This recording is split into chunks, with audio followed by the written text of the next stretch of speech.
I left the chat and blocked them all. I thought that would be the end, but I hadn't realized how deeply they'd relied on me, or how quickly it would all fall apart once I severed every tie. Within days, Lily was at risk of being kicked out of school. Ryan lost his job after missing too many shifts trying to sort out his mess. My parents' bank started calling about their missed mortgage. And me? I was already boarding a flight to Kyoto. First class. No regrets. No anchors. Somewhere over the ocean, my phone caught up to the chaos I'd left behind. Dozens of missed calls. Voicemails from unfamiliar numbers, probably Lily's friends or someone trying to reason with me on their behalf. Texts from Dad that started angry but crumbled into desperate fragments like, "We didn't mean it like that," and "You're still our son." That one made me chuckle. I didn't listen to the voicemails, didn't open any files. I just watched the alerts pile up like a quiet montage of their panic. It's strange how people who claim you never gave anything suddenly recall every dime once it's gone. Kyoto was exactly what I needed. Serene, uncluttered, anonymous. I wandered through shrines and bustling markets, letting my mind settle in a way I didn't know it could. No shame pressing down on me, no sudden emergencies. For the first time, I was just myself, not someone's fallback, not the family's problem solver. 2 weeks into the trip, I unblocked just one person, Sarah, my cousin. She'd sent one message during the whole ordeal. No begging, no guilt, just, "When you're ready to talk, I'm here. Not to change your mind, just to hear you out." I met her when I got back. We sat in a diner near her place, and she pulled out her tablet. "You need to see this," she said, sliding it over. It was a forum post on a crowdfunding site. Lily had created it under an anonymous account, asking for donations to stay in college after a family crisis. She painted me as the unhinged one, said I ditched them out of the blue, claimed I was struggling with personal issues. People were sending her cash. Sarah said, "She's collected almost $7,000 so far. Thought you should know." I stared at the screen, feeling not anger, but a quiet disappointment. There it was again, their version of the truth, reshaped to make her the hero. Only now she was profiting off it, turning strangers' kindness into a weapon. And she still didn't grasp what she'd done. I didn't lash out or expose her publicly. Instead, I did something subtle. I compiled every payment I'd made for her education, transfers, invoices, even the laptop I bought her freshman year. Uploaded them to an anonymous file-sharing site, no names, just numbers and timestamps. Then I left one comment on her post. "Before you give, maybe ask what happened to the other $85,000. Some people forget who helped them when the help dries up." It didn't blow up. It didn't have to. Within a day, her fundraiser was flagged and taken down, and the comments turned skeptical. That was the first real consequence they faced. The second came a week later when I got a formal letter at my office, typed, from Dad, like it was a corporate demand. It started, "We formally request a discussion to address the breakdown of our family structure." I nearly laughed out loud. But tucked in the jargon was their real goal. They wanted a cut of the cabin sale, claiming they had sentimental ownership. I handed it to Michael. He grinned and said, "Want me to remind them sentiment doesn't win in court cases?" I nodded. We went one better. We sent them a copy of the original contract Dad signed when I bought the cabin. In his own handwriting, it read, "I acknowledge this property is purchased and owned by Ethan solely. I waive all future claims he'd forgotten or hoped I had." That shut them up fast. but the quiet didn't last. Not when they learned I was selling the main house, too. See what? While I was in Kyoto, Michael and I'd been working on something else. Years back, I'd loaned my parents a hefty sum to save their mortgage with no formal repayment. They never paid me back. Michael dug up every record, every transfer, and we placed a lien on the property. They owed me over $90,000. I could force a sale. Sarah called me that night. "Ethan, they're freaking out. Your mom called mine crying. Your dad's talking about going public on social media." I sighed. Let him try. I've got proof. Let's see who wins that battle. But what I didn't tell her, this wasn't about winning anymore. It was about letting go. The day the house hit the market, I didn't go for drama. I just needed to be there. I parked across the street on the morning of the auction. The air was cool and heavy with that early autumn bite. I sat in the car for a moment, just looking. It was odd seeing my childhood home with a sign out front. Foreclosure auction.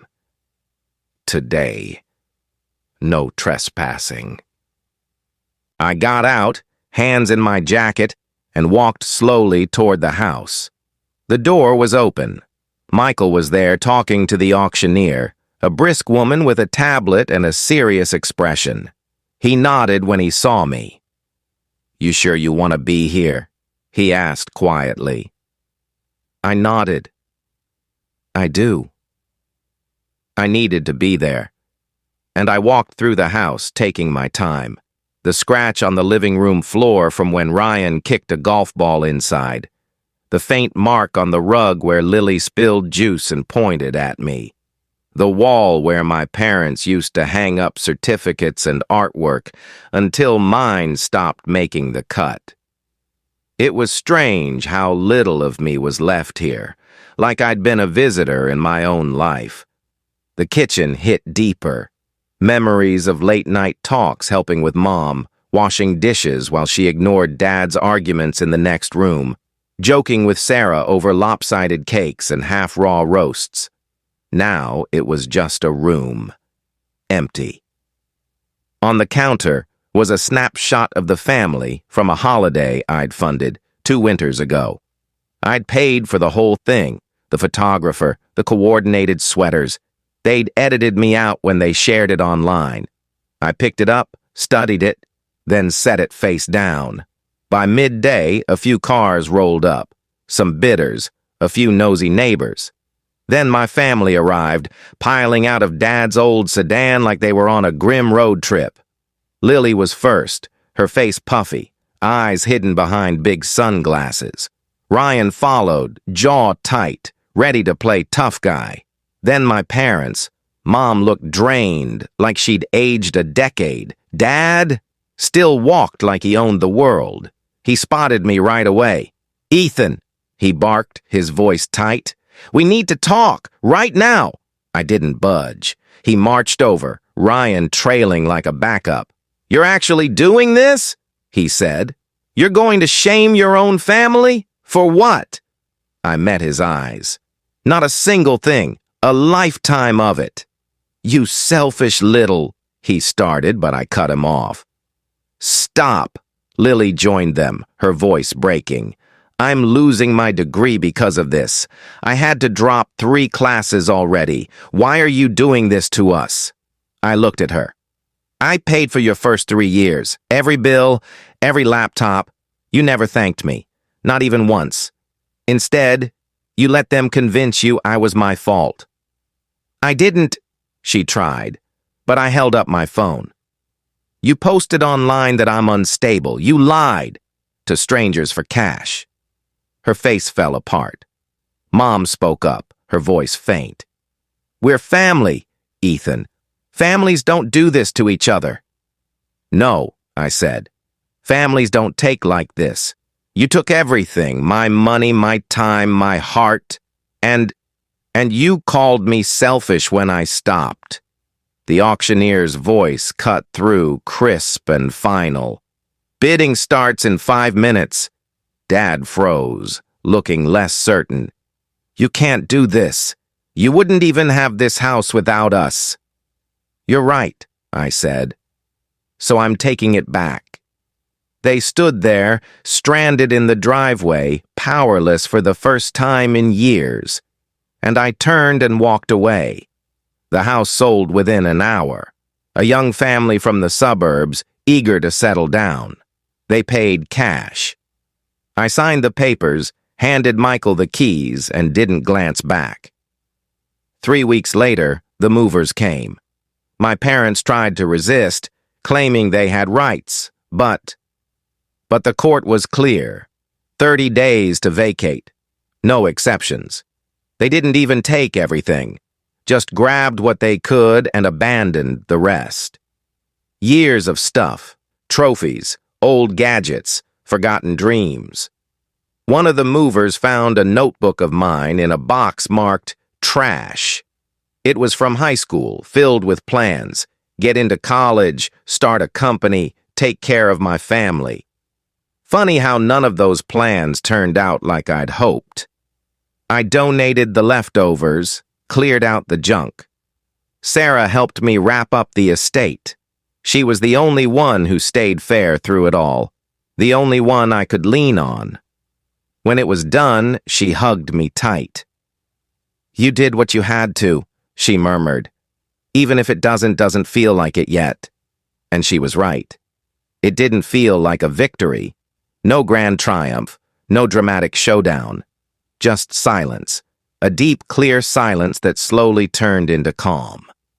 I relocated soon after, bought a smaller place in a new city, cleaner, simpler, mine, no hidden debts, just me. The calls faded, the emails stopped, even the resentment dulled over time. I didn't hate them, I just let them go. Like finally releasing the last strand of a rope that had been pulling me down for years. One night I sat on my balcony with sipping coffee, watching the city lights twinkle across the way. I thought about that last Thanksgiving, Ryan's toast, the way they'd all laughed like they were in a commercial, oblivious to the cracks forming beneath them. And I realized something. They weren't a family. They were a machine that only functioned as long as I stayed quiet, stayed useful, stayed invisible. And now they had to learn to stand on their own. A few months later, I got an email from Lily. "I don't expect you to answer," she wrote. "I just wanted to say you.